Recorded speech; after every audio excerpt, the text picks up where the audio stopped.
From 1929 to mid-1934, Hiraga, Fujimoto, and Fukuda would design a series of battleships that the Naval General Staff would never consider for construction, but they would provide preliminary results into battleship designs when battleship construction would resume. Near the end of these preliminary studies, Fujimoto would produce two designs mounting 51cm or 20-inch guns, one with 4 triple turrets in the Tone-style layout, and one with 3 triple turrets in the Nelson-style layout. These designs would have a main belt of 40 centimeters and a deck of 28 centimeters, with a top speed of 30 knots on a propulsion system producing 140,000 shaft horsepower, and the full load displacement was estimated at 59,000 tons. With these preliminary studies having come to a conclusion, and Japan having denounced arms limitations on the 8th of July 1934, in October of 1934, they began calling on official studies into what became the A-140 battleship project.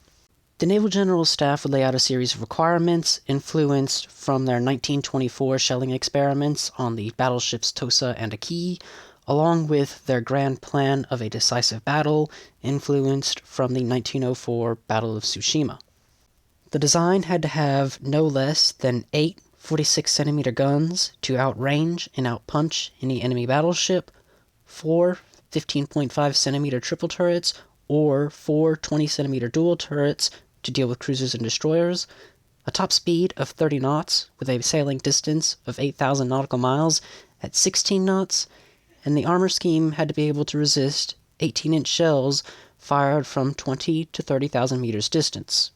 No displacement was set at this time, as the Naval General Staff did not know what to expect from a vessel with these statistics. It was also deemed at this time that 2 vessels to this design would be capable of handling the projected enemy fleets, the United States and Great Britain, along with holding the advantage for 10 years.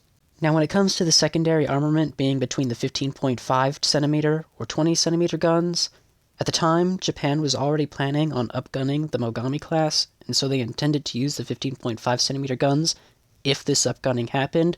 However, if they didn't get around to it, then the 20cm guns would be used for the battleships instead. The head of the project would be Captain Fukuda, heavily influenced by Rear Admiral Hiraga, and Rear Admiral Fujimoto by this point was dead, as he died on the 1st of January 1935, and his participation in the project only lasted 2 months, and his impact was minor. The A-140 project would begin on foundations laid from the preliminary designs from 1929 to mid-1934, and we would see these progress into more modern concepts over the course of 24 designs that were seriously considered. Now, the designs presented were all over the place as far as statistics go. They had a length at a minimum of 221 meters to a maximum of 294, a beam at a minimum of 36 to a maximum of 41, a draft to a minimum of 10.1 to a maximum of 10.4, and a displacement ranging anywhere from 50,000 tons to 70,000 tons. Speed was also anywhere from 24 knots to 31 knots, and the number of 46cm guns ranged from 8, 9, and 10 in triple or dual mounts, with all types of turret arrangements proposed. On March 11, 1935, Design A-40 was completed.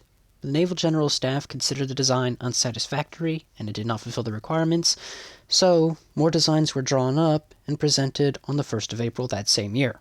These designs were also considered unsatisfactory, and they did not fulfill the requirements, so in May, July, and August, more designs would be submitted, and more designs would be rejected. On the 26th of September 1935, the design process would temporarily halt, and its directives would slightly change following the Fourth Fleet incident.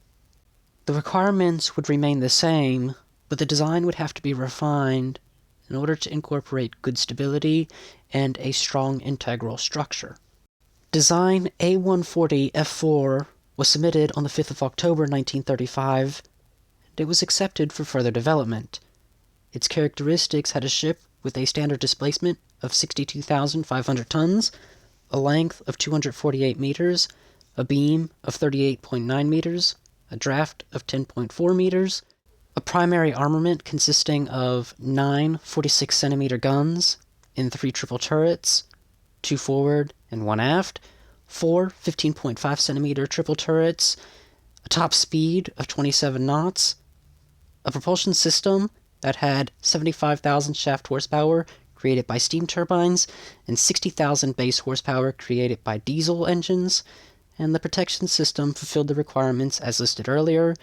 The ship had a maximum range of 7,200 nautical miles while sailing at 18 knots. So the question that we want to answer is, why was design F4 superior to all the rest as far as the Naval General Staff was concerned? When it came to the main battery arrangement, having all of the turrets on the forward section of the ship, as we would see on the Nelson-class battleships, was not considered an advantage because all of the magazines were clustered in one area. The angle of all the guns was considered weak, as they couldn't even fire off the aft end of the ship, and the weight distribution was very poor. As for proposals that had triple and dual turrets, this was considered complex and time-consuming to design, and time at this point was of the essence, so having a uniform armament of triple turrets was easier to complete. Now, when it came to having a pair of superfiring turrets forward and a pair aft, this would increase the displacement of the ship to a size that Japan was unable to handle at the time, so it was considered satisfactory to have 2 turrets forward and 1 aft to keep the size of the ship down to a minimum, while also maximizing what the industry could create at the time. As for the propulsion system, there were sacrifices made in this area. So first we have diesel engines being incorporated in this design along with steam turbines, as diesel engines were heavier than turbines, but they required less fuel to run, and so the ship could be smaller, which kept its overall size and displacement down. Unfortunately, these ships were still projected to be about 62,500 tons standard load, so the speed maximum could only be 27 knots with a sailing distance of 7,200 nautical miles, which at first the Naval General Staff was not happy with this, but they realized that in order to increase the statistics, the size of the ship would have to increase, and then they would be looking into unrealistic areas. The decision to accept a reduced speed would cause tensions within the Naval General Staff, starting with Commander Nakazawa, who was in charge of armaments. He would request a transfer to a different project, as he felt that the reduction in speed meant that the ships would be worthless in the envisioned decisive battle. As a result of this unrest, Vice Admiral Nakamura, who was in charge of the Naval General Staff at the time, had offered to alter the requirements to the design to increase the speed. However, what his proposal was is missing, and what he intended to alter is unknown. What we do know is that the design that was accepted on the 5th of October was unchanged as a result of these alterations, and the unrest that had been created was put to an end, as time was at the essence.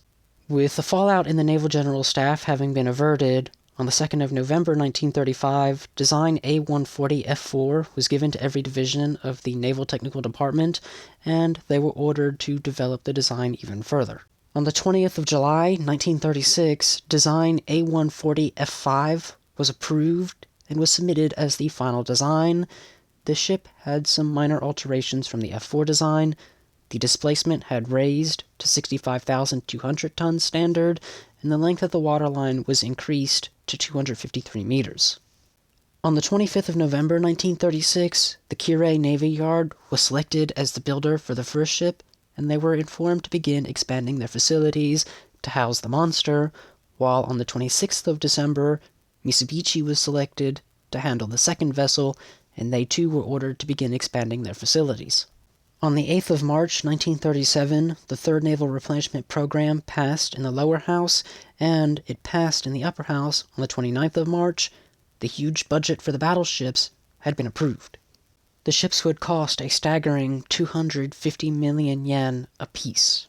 At the end of March in 1937, a huge issue would occur with the design that would result in design alterations.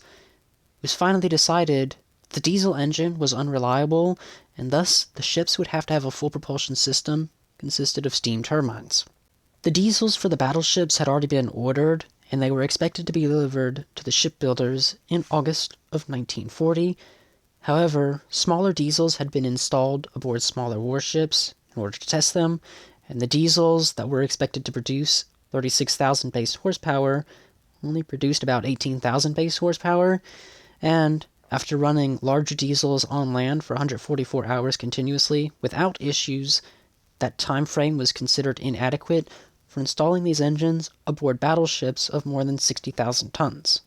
The gamble was too great, so the alterations to the design would result in an overall larger ship being produced. Its length would be increased to 256 meters, and its trial displacement would rise to 68,200 tons.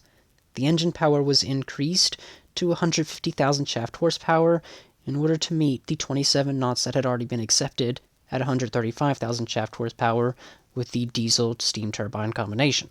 Finally, the order for secrecy was given, as these ships were designed around their guns, and if any of their statistics were leaked, it would be possible for other navies to draw conclusions about the caliber of the guns, which, if these were supposed to be secret weapons for 10 years, giving Japan an advantage, they needed these to remain unknown. While this gave Japan a potential strategic and tactical advantage, as far as the design and construction was concerned, it actually hindered them, as assessments and discussions were forbidden, which meant improving the design was impossible. With the design having been completed and the working plans having been drawn up, Hull No. 1 was laid down at the Kure Navy Yard on the 4th of November, 1937, it was launched on the 8th of August, 1940, and commissioned on the 16th of December, 1941. It was named Yamato. Hull No. 2 would be laid down at the Mitsubishi Shipyard on the 29th of March, 1938, launched on the 1st of November, 1940, and commissioned on the 5th of August, 1942, as Musashi. In 1939, Japan passed the 4th Naval Replenishment Program, which allowed them to order 2 more of these battleships of a slightly modified design, though I will not be going over these improvements for this video. Hull No. 110 was ordered from the Yokosuka Naval Arsenal, and it was laid down on the 4th of May, 1940, launched on the 8th of October, 1944, after having been converted into an aircraft carrier, and it was sunk on the 28th of November, 1944, having not been completed.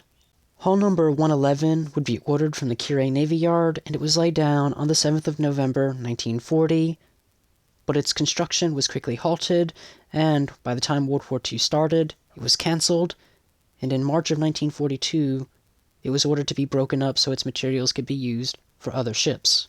The Yamato class would enter the stage as the world's largest battleships, and they would never be surpassed. It is a title they still hold today. Even though these ships held the thickest armor and mounted the largest guns, they were absolutely worthless in wartime, and both sank without having glorious careers. This was a project where everybody put their hand into the money jar, but found it to be empty. With that having been said, there's nothing more to add on to this topic for today. So, if you have learned something new, why not leave a like and a comment down below, and have a wonderful day.